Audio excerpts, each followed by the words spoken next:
turkiga Somaliland dagaal uu wakiil kaga yahay Muqdisho kuma soo qaadayo. Asalaamu calaykum, waa qaybteeni labaad ee barnaamijka arrimaha Turkiga. Doorkan waxaan ka eegaynaa dhinaca siyaasadda iyo militariga. Dowladda Turkiga wixii ka soo bilaabmay 1923 ilaa 2003 waxay ahayd dowlad military. Doorasho waa la qabtaa, dimuqraadiyad way ka socotaa, laakiinse wixii 2003 ka horeeyay waxaan ku tilmaami karnaa waqtigii militariga. way jireen waqtiyo ay soo dhex galeen dowlado si dimuqraadiga loo soo doortay oo ay kamid ahayd dowladii Najmuddin Erbakan, macalinka Erdogan ahaa, ay kamid ahayd dowladii Ilaahay naxariistay Adnan Menderes, laakiin ayaguna waxay ka dhaqaaq waayeen faragelinta ciidamada militariga ay faragelinayaan siyaasadda. 2003 wixii ka soo bilaabma ilaa 2026 waxaan oran karnaa waa waqtigii ugu badnaa militariga ay ka maqnaayeen siyaasadda gudaha ee Turkiga. sidoo kale siyaasadda gudahana waxay dabcan saameysay siyaasadda arrimaha dibadda. Erdogan laftiisa waxaan ognahay 2 jeer in la isku dayay in inqilaab lagu sameeyo, mid muu soo shaabixin oo markiiba waa la fashiliyay, kii kalena waan la soconay waa kii dashaashada caalamka oo dhan laga arkay 2016 buu ahaa oo waa kii markii dambe fashilka ku dambeeyay.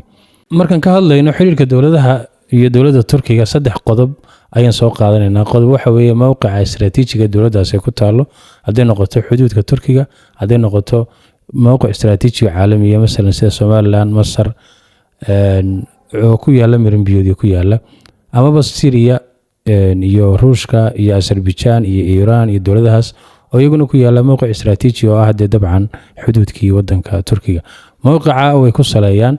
qodobka labaad ee ku saleeyaan waxa weeyaan diblomaasiyadda oo ah dowlado fara badan oo caalamka ah, haday noqoto Yurub iyo haday noqoto Amerikaba, saaxiibtinimada Turkiga waxay u jirtaa oo aan ilaa iminka u baabiin waxa weeyaan awoodooda diblomaasiyadeed ee dowladahaasi ay ku leeyihiin mowqiciyada caalamka ay ku leeyihiin. qodobka saddexaad ee ku saleeyaan waxa weeyaan dhanka dhaqaalaha oo haatan waliba iswata oo dhaqaalaha marka leenahay aad buu badan yahay. waxyaabaha Turkiga laga soo iibsanayo ayaa kamid ah, waxa kamid ah macdanta dowladdaas ay leedahay, waxa kamid ah energy-ga oo shidaalka iyo waxyaabahaas oo dhan soo hoosgalaya. saddexda wax dowladda ay Turkiga ay ka aragto weligeed xiriirka uma goyso.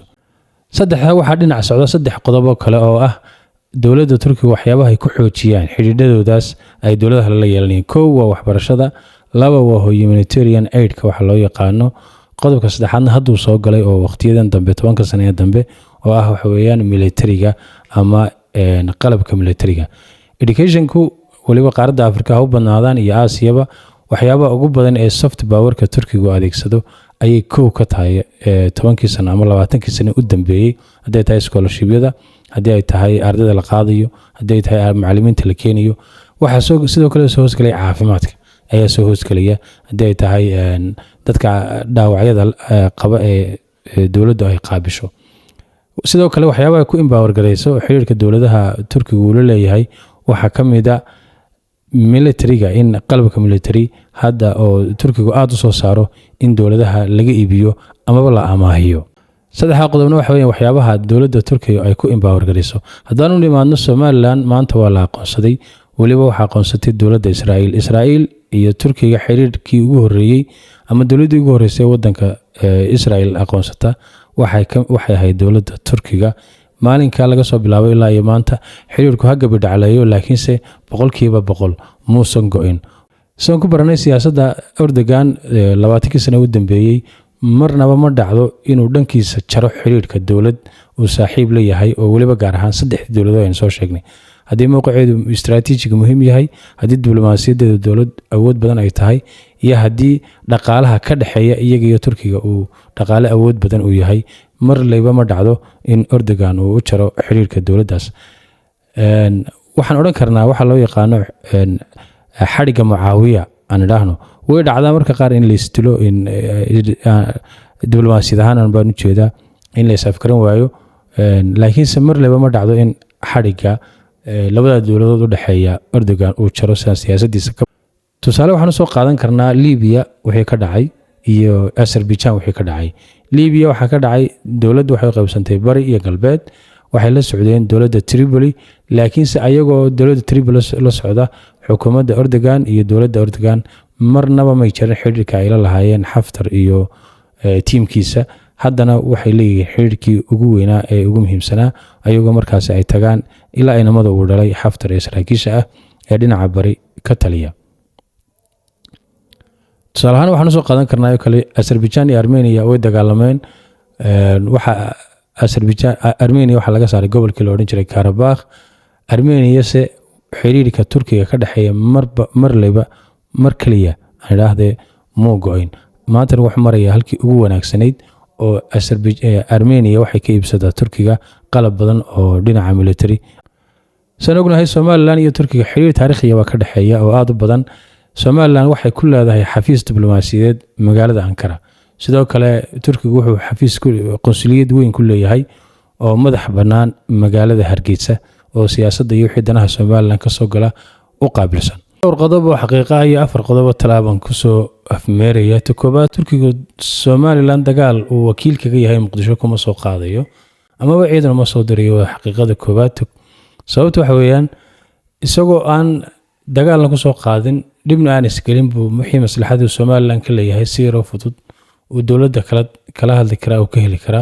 oo Somaliland iyadoo markii hore de facto state maantana recognized state ah ama dawlad la aqoonsaday ah. maslaxada Somaliland ka leeyahay dariiqo soo maray koobaad uu garanaya. talabaad, Soomaaliya dagaal uu wakiil uu kaga yahay kuma soo qaadiyo Somaliland. sababtu waxa weeyaan mowqaca istiraatiijiyada Somaliland ku taalo waa mowqaca Turkigu laftiisu maslaxad ka leeyahay. waa talabaad ee Soomaaliya state maanta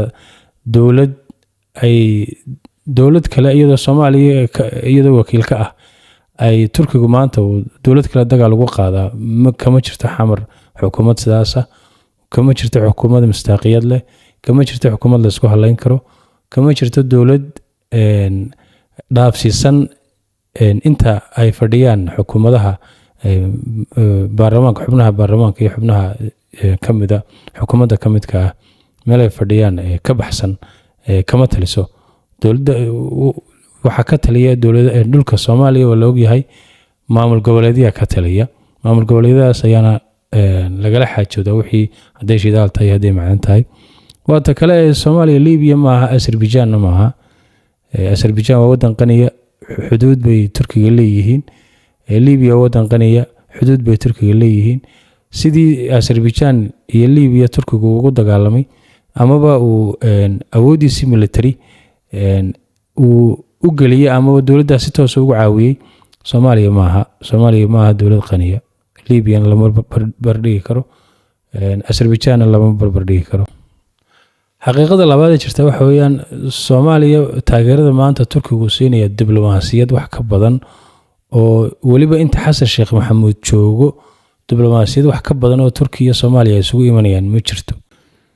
xaqiiqada saddexaad, Turkigu lumin maayo istiraatiijiyadda fog ee Somaliland oo ku taala Baabil Mandab, ku taala Badda Cas, ku taala meel kamida meelaha 16% haddaanay ka badnayn ganacsiga adduunka uu maro meel maamusha oo maantana awood aqoonsi u siyaaday ma luminayo sidii aanu u luminin istiraatiijiyadii uu ka lahaa bariga Liibiya.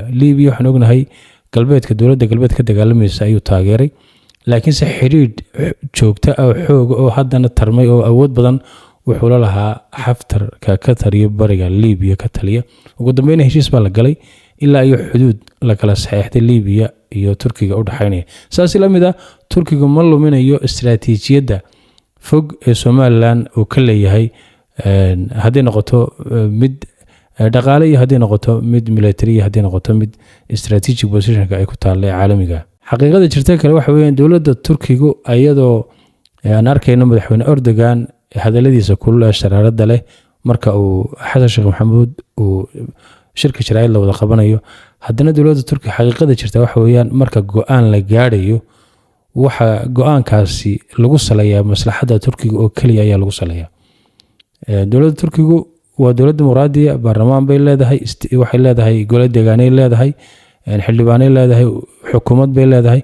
xukuumadda go'aanka ka soo baxa ayuunba lagu go'aamiyaa. dabcan madaxweynaha go'aan u ah, laakiin maslaxada koobaad ee la eega waxa weeye maslaxada wadanka Turkiga weeye maslaxada koobaad ee la eega xaqiiqada jirta aan odhan karno lama dhaafi karo waa taas. talooyinkayga waxaan kusoo koobaya gabagabadii 4 qodob. qodobka koowaad, dagaalka diblomaasiyadeed ee afka ah ee saxaafadda ah ee hawada laysu marinayo waa mid obina isagu.